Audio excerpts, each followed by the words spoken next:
नारायण भक्ति में लगे बलिदानों ने तीनों लोकों में राज्य भोग किया।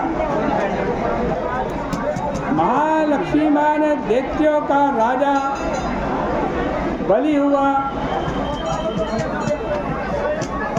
स्वर्ग में इंद्र होकर स्वयं दिक्पालों के स्थान के काम अपने आप करने लगे।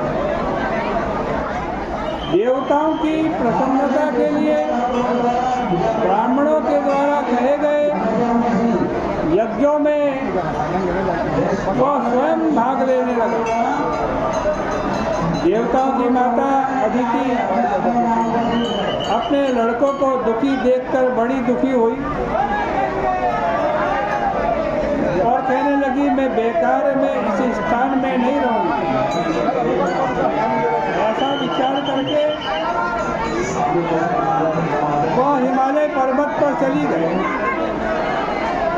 इंद्र के राज्य और दैत्यों की हार की इच्छा वो करती थी। विष्णु भगवान ने ध्यान लगाकर तपस्या करने लगी। कुछ काल आहार खाकर, कुछ काल गिरे हुए पत्तों से, कुछ काल पवन का आहार कर, कुछ काल बैठकर, कुछ काल पांव से खड़ी होकर, कुछ समय आज कहते हैं पांव के अगले भाग में खड़ी होकर के परमात्मा का ध्यान करने लगे।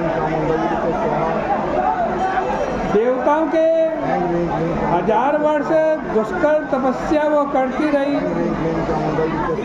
जब मायावी राक्षसों ने सुना कि देवताओं की माता हमें हराने के लिए तप कर रही हैं, तब वो देवताओं का रूप धारण करके माता अदिति के पास जाकर के बोले,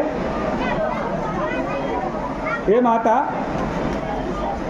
क्यों परम दारुण तप करती हो?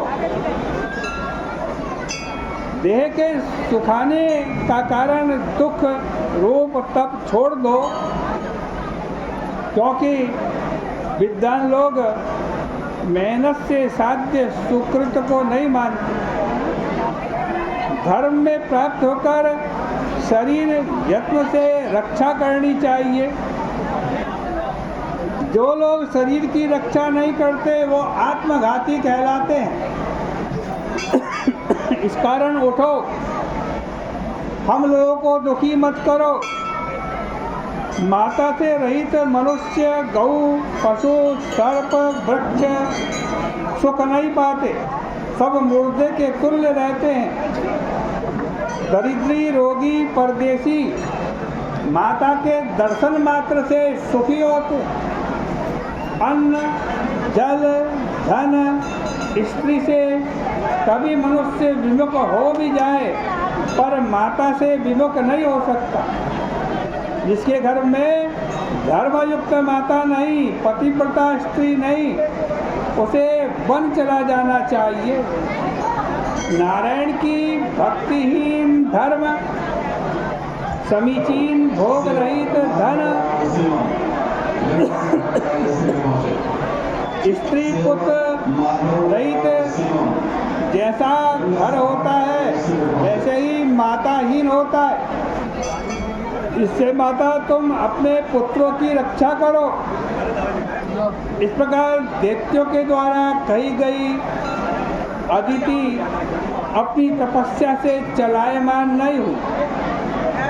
तब दैत्य लोग विष्णु भगवान के ध्यान में प्राप्त देवताओं की माता को देख करके क्रोध से उनको मारने का इरादा करने लगे। प्रलय के मेघ के शब्द को करते हुए लाल लाल नेत्र वाले दैत्यों ने अपने दाढ़ों के अग्रभाग से अग्नि पैदा की। उस अग्नि से 100 योजन वन के साथ सब दैत्यों को जला दिया। सो अदिति ने कुछ नहीं जाना। देवताओं की माता आज केवल बची, बाकी सब दैत्य भी जल गए, पूरा वन भी जल गया। और माता आदि की भगवान के सुदर्शन चक्र से रक्षित रही। इस प्रकार से श्री पद्म पुराणे कार्तिक महात्म्य अदिति तपोदस्क्रिया वर्णनम नाम त्रयोविंशोध्याय के 23वें अध्याय की कथा, इसके पुण्य को भगवान के श्री चरणों में अर्पित करते हैं। विराम करेंगे।